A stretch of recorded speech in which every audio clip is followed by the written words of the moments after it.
Halo teman-teman, Assalamualaikum warahmatullahi wabarakatuh. Perkenalkan, aku Ravinda Oktavia, NIM 1902 10 10 2100. Jadi di sini aku akan menjelaskan tentang bab teori relativitas khusus. Dimana apa sih teori relativitas khusus itu dan juga bagaimana penerapannya di kehidupan sehari-hari.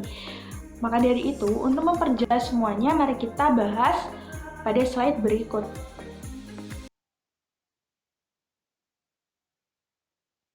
Oke, jadi di sini aku akan menjelaskan tentang apa itu relativitas khusus. Yang pertama, relativitas khusus adalah teori mengenai struktur ruang waktu, diperkenalkan oleh Einstein melalui karyanya tahun 1905 tentang elektrodinamika benda bergerak. Teori relativitas atau Theory of Relativity digaungkan pertama kali 103 tahun lalu, tepatnya pada 1916, kemudian menjadi gagasan yang paling revolusioner dalam sejarah dan menjadi lompatan besar atas hukum gravitasi yang sebelumnya digagas oleh Sir Isaac Newton pada tahun 1687. Relativitas khusus menunjukkan bahwa jika dua pengamat berada dalam kerangka acuan lembam dan bergerak dengan kecepatan sama relatif terhadap pengamat lain, maka kedua pengamat tersebut tidak dapat melakukan percobaan untuk menentukan apakah mereka bergerak atau diam. Kemudian, pengertian sendiri di dalam fisika, teori relativitas khusus adalah teori fisika yang menjelaskan tentang hubungan antara ruang dan waktu. Yang pertama, relativitas klasik, ada transformasi Galileo, di mana transformasi Galileo ini mempelajari bagaimana peristiwa fisika di dalam suatu sistem koordinat S yang bergerak dengan kecepatan tetap terlihat dari kacamata suatu sistem S aksen yang bergerak dengan kecepatan tetap yang lain. Jarak merupakan besaran yang invarian terhadap transformasi Galileo. Yang kedua, kerangka acuan mutlak. Di sini ether dihipotesiskan dengan menarik analogi dari gelombang, maka gelombang elektromagnetik merambat dalam medium. Bila ether dalam keadaan tak bergerak mutlak, maka zat perantara ini sangat baik. Maka dapat disimpulkan bahwa ether itu tidak pernah ada dan sekaligus tidak ada kerangka acuan mutlak. Kemudian yang kedua yaitu transformasi Lorentz. Transformasi Lorentz dikemukakan oleh fisikawan asal Belanda yaitu H.A. Lorentz yang menunjukkan bahwasannya rumusan dasar dari keelektromagnetan sama dalam semua kerangka acuan yang dipakai. Karena waktu pengamatan oleh pengamat yang diam pada kerangka acuan S dan pengamat yang bergerak pada kerangka acuan S aksen, hubungan transformasi pada Galileo haruslah mengandung suatu tetapan pengali yang disebut dengan tetapan transformasi.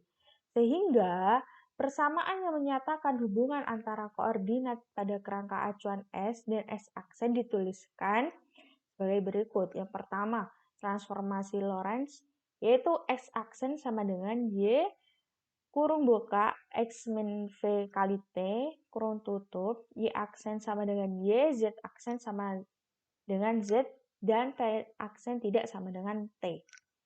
Transformasi kebalikan Lorentz yaitu X sama dengan Y kurung buka X aksen plus V kali T aksen kurung tutup, Y sama dengan Y aksen, Z sama dengan Z aksen, dan T aksen tidak sama dengan T.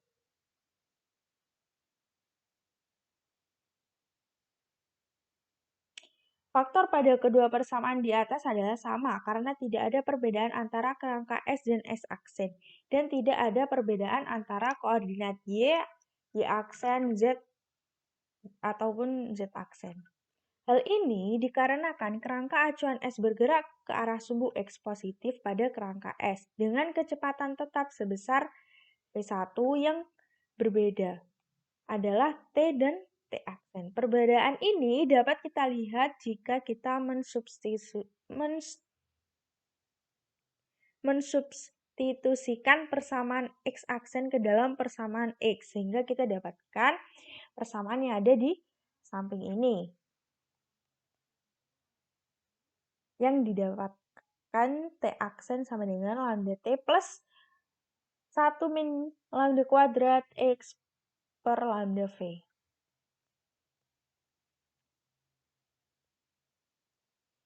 Oke, kemudian ada postulat Einstein. Postulatnya ke-1 relativitas khusus, yaitu hukum-hukum fisika memiliki bentuk yang sama pada kerangka acuan yang bergerak dengan kecepatan tentang kerangka tetap atau kerangka acuan inersial. Kemudian yang kedua, yaitu cahaya merambat melalui ruang hampa dengan cepat rambat C sama dengan 3 kali 10 pangkat 8 meter per sekon. Dan kelajuan cahaya tak tergantung pada kelajuan sumber cahaya maupun kelajuan pengamatnya. Hukum penjumlahan kecepatan konvensional atau relativitas Newton tak berlaku untuk cahaya. Kelajuan cahaya dalam waktu merupakan besaran mutlak.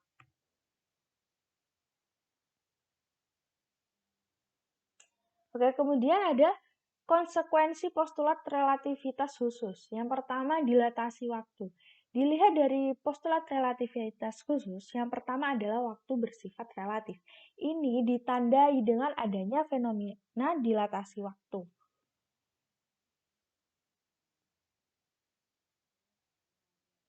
Apa sih dilatasi waktu itu? Dilatasi waktu berasal dari kata dilation yang berarti memuai atau mengembang. Dilatasi atau pemuaian waktu merupakan konsekuensi dari postulat-postulat Einstein. Dari itu, misalkan tinjau dua kerangka O diam dan O aksen bergerak dengan kecepatan konstan V sepanjang sumbu X. Jika delta T0 adalah waktu yang diukur oleh pengamat di O, maka waktu yang diukur oleh pengamat di O aksen relatif terhadap O. Jadi, waktu yang diukur oleh pengamat di O lebih lama dibanding pengamat di O. Bisa dilihat rumus dari dilatasi waktu di samping delta T sama dengan delta T0 per akar 1 min V kuadrat per C kuadrat. Kemudian, kita beralih ke kontraksi panjang. Dilihat dari kasus sebelumnya pada dilatasi waktu, maka untuk kontraksi panjang, jika L0 adalah panjang benda yang diukur oleh pengamat di O, maka pengamat di O aksen merupakan panjang benda tersebut. Adalah L sama dengan L0 akar 1 min V kuadrat per C kuadrat. Jadi panjang yang diukur oleh pengamat di O aksen lebih pendek dibanding pengamat di O. Selain konsekuensi dilatasi waktu dan juga kontraksi panjang, adapun konsekuensi yang lainnya yaitu yang ketiga masa relativistik, kemudian batas kelajuan tertinggi, ekuivalensi massa energi, kelajuan kausalitas, dan juga relativitas simultanitas. Selanjutnya ada efek Doppler. Radiasi tegak arah gerak menggunakan rumus T. Kemudian yang kedua, sumber dan pengamat saling menjauh menggunakan rumus V menjauhi. Apabila sumber dan pengamat saling mendekati menggunakan rumus V mendekati. Kemudian kita beralih kepada massa, energi, dan momentum relativistik. Yang pertama, massa relativistik. Massa benda akan menjadi lebih besar terhadap pengamat daripada massa ketika benda diam. Dan hubungan massa dan energi yaitu dapat diturunkan langsung dari definisi energi kinetik dan dari suatu benda yang bergerak. Kemudian yang ketiga yaitu hubungan momentum dan energi. Yang keempat yaitu efek Doppler relativistik yang sudah kita bahas sebelumnya. Terus itu ada penerapan di kehidupan, penerapan teori relativistik ini di kehidupan sehari-hari.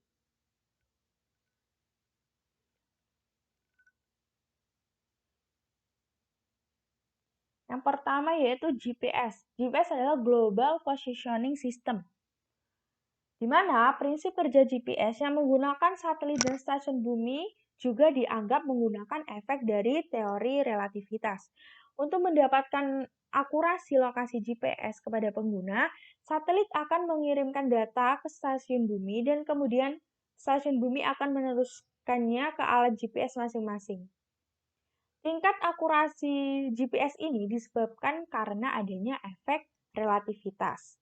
Kemudian yang kedua, emas yang berwarna kuning. Kebanyakan logam terlihat berkilau karena elektron yang ada di atom logam